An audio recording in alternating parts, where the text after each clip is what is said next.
എല്ലാവർക്കും ഇഡിബോസ് സീസൺ 5 ഹാർദവമായ സ്വാഗതം. സ്വയം മറ്റുള്ളവരാകാതെ സ്വന്തം വ്യക്തിപ്രഭാഗത്തിൽ ഉറച്ചു നിൽക്കുന്നവർ ഒറിജിനൽസ്.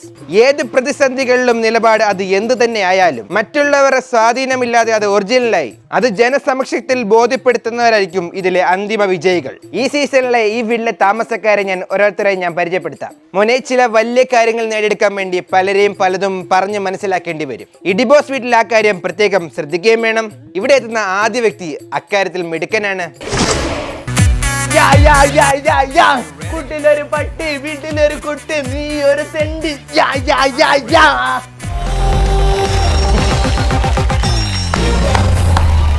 അവർ ന്യൂ കണ്ടസ്റ്റന്റ് സിനോഷ്. ബ്രോയോ ഏട്ടാ, എന്റെ പോസിറ്റീവിനെ കാട്ടി കൂടുതലുള്ളത് നെഗറ്റീവ്. മോനെ അതെന്താ മോനെ ആ പോസിറ്റീവ് നെഗറ്റീവ് അങ്ങനെ പറയാൻ കാരണം എന്താ മോനെ? പോസിറ്റീവ് നെഗറ്റീവ് മോനൊരു ഫുൾ ടൈം റാപ്പർ ആണല്ലേ വീട്ടില്?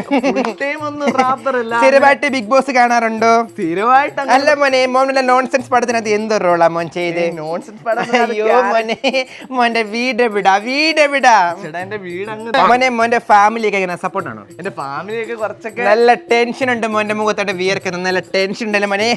പറ മോനെ, പിന്നെന്താ വിശേഷങ്ങൾ? എന്ത് പറ്റി മോനെ മിണ്ടാത്തെ?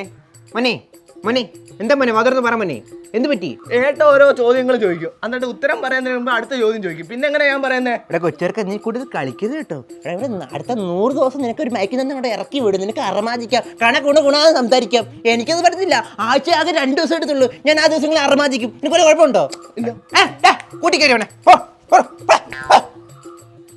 മോനെ ഒരു കാര്യം ചെയ്യും, 2 വള്ളിമേക്ക് എടുത്തിട്ട് അവൻ്റെ അണ്ണാക്കി തിരിയാൻ കേട്ട് അവനങ്ങ് അറമാദിക്കട്ടെ. അവൻ ആൾക്കാർ ചെവി തിന്നങ്ങ് സൂയിക്കട്ടെ.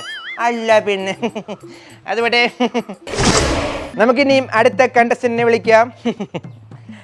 വാച്ഛാതുര്യം കൊണ്ട് ഏതൊരു സമൂഹത്തെയും മറികടക്കാൻ കെൽപ്പുള്ളവൻ. ഇത് ജന്മസിദ്ധിയല്ല, ജീവിത അനുഭവങ്ങളിൽ നിന്ന് നേടിയെടുത്തതാണ്. രാഷ്ട്രീയപരമായും സാമൂഹ്യപരമായും സമൂഹത്തിനോട് കാര്യങ്ങൾ തുറന്നു പറയുന്നവനായും സിനിമ എന്ന മാധ്യമത്തെ തന്ത്രപരമായി ഉപയോഗിക്കുന്ന ചാണക്യൻ.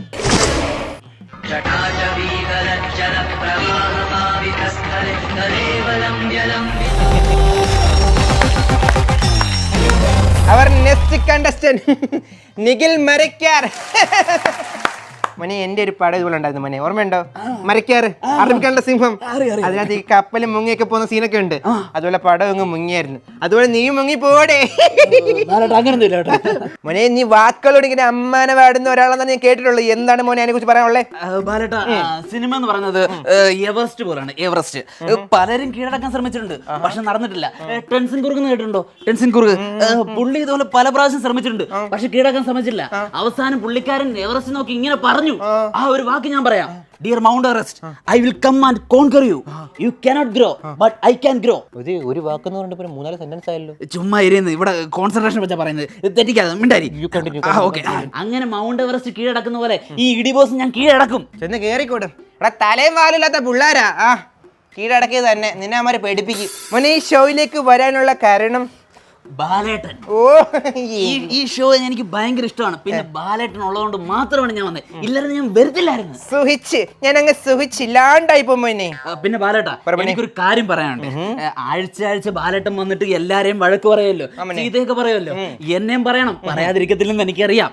എന്നാലും പറയുമ്പോഴേ ബാലേട്ടന് ഒരു ഇൻഫീരിയോറിറ്റി കോംപ്ലക്സ് ഉണ്ടായിരുന്നു. ഒരു മലയാള സിനിമയിലെ അഭിനേതാവ് ഒരു സംവിധായകനോട് ചീത്ത പറഞ്ഞു എന്നൊരു തോന്നല് അങ്ങനെ ഉണ്ടാവണ്ട കേട്ടോ. പറയണം കേട്ടോ, പറഞ്ഞു.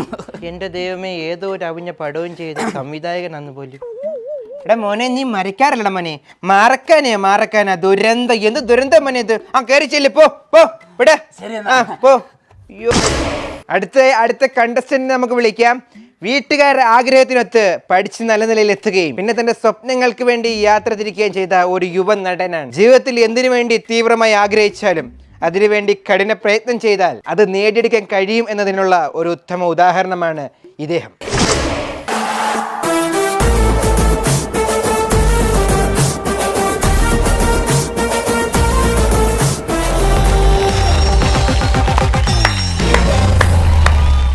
അവർ നെക്സ്റ്റ് കണ്ടസ്റ്റന്റ് ലൈഗർ സൂര്യ. അല്ല ചേട്ടാ, ഞാൻ ഇങ്ങോട്ട് കയറി വന്നപ്പോ ഒരുപാട് സ്റ്റാഫ്സ് അവിടെ നിൽക്കുന്നുണ്ടായിരുന്നല്ലോ.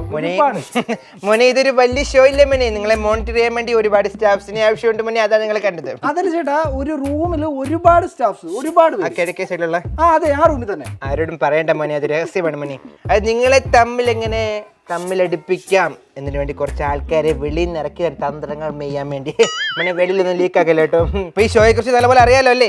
അത്യാവശ്യം കാര്യങ്ങളൊക്കെ എനിക്ക് അറിയാം ചേട്ടാ. മോനെ ഈ ഷോ എന്ന് പറയുമ്പോൾ നമ്മൾ ഫുള്ള് ഒറിജിനൽ ആയിരിക്കണം മോനെ, നമ്മൾ എന്താണോ അതായിരിക്കണം കാണിക്കേണ്ടത്. അത് നിങ്ങൾ കണ്ടോ, ഞാൻ ഒരു 3ന്റെ അന്ന് തൊട്ട് എന്റെ തനിക്കോണം നിങ്ങൾ കാണാൻ തുടങ്ങും. മോനെ എന്തൊക്കെയാണ് മോന്റെ കൊണങ്ങള്? എന്നോട് ആവശ്യമില്ല എന്തെങ്കിലും പറയുവാണെങ്കിൽ അടിച്ച് ചെബുക്കല്ലിയാ പൊട്ടിക്കും. അയ്യോ അതൊന്നും പറ്റത്തില്ല ഇവിടെ. പിന്നെ കറക്റ്റ് ആയിട്ട് നിൽക്കണമെന്ന് പറഞ്ഞോ മോനെ, ഒരു മയത്തിലൊക്കെ കറക്റ്റ് ആവും കേട്ടോ. പിന്നെ നിനക്ക് ആർക്കെങ്കിലും രണ്ടെണ്ണം കൊടുക്കണമെന്നൊരിതുണ്ടെങ്കിൽ ഗെയിമിന്റെ ഇടയ്ക്ക് വേണമെങ്കിൽ 2 മുക്കമ്പട്ടൊക്കെ ഇടിച്ചു, കുഴപ്പമൊന്നുമില്ല, ആരും ഒന്നും പറയത്തൊന്നുമില്ല. മോനെ അപ്പം നീ അങ്ങോട്ട് പോയട്ടെ, നീ പോയട്ടെ, മോനെ ചിലപ്പോ അടുത്തേ നമ്മൾ വിളിക്കാൻ പോകുന്ന ഒരു കാന്താരിയാണ്.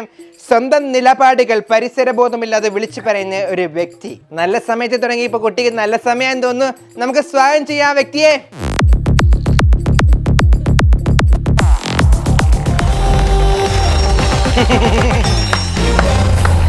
Our next contestant, മഞ്ജലീന.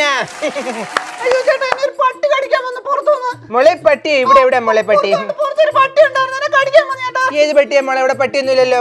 അയ്യോ ചേട്ടാ, എന്നെ LKG പഠിക്കാൻ നേരത്തെ എന്റെ ഒരു പപ്പി എന്ന് പറയുന്ന ഒരു പട്ടി ഉണ്ടായിരുന്നു. അതെന്നെ കടിക്കാൻ വരുന്നതായിട്ട് തോന്നുവാ ചേട്ടാ. എനിക്ക് എന്താണെന്ന് അറിയത്തില്ല, എന്നെ കടിക്കാൻ വരുന്നതായിട്ട് തോന്നുന്നു. പുറത്തുണ്ട് ചേട്ടാ. അത് മാത്രമല്ല ചേട്ടാ, ഞാൻ എവിടെ ചെന്നാലും അങ്ങ് ഒറ്റപ്പെടലേ ചേട്ടാ. മോളെ ഇങ്ങനെ അഭിനയൊക്കെ അകത്ത് കേറിയിട്ട് മതി. ഇവിടെ വെച്ച് കാണാക്കോണ അഭിനയം വേണ്ട. മുട്ടാലി ഞാൻ കേട്ടിട്ടുള്ളൂ, അടങ്ങി വെക്കുന്നില്ല.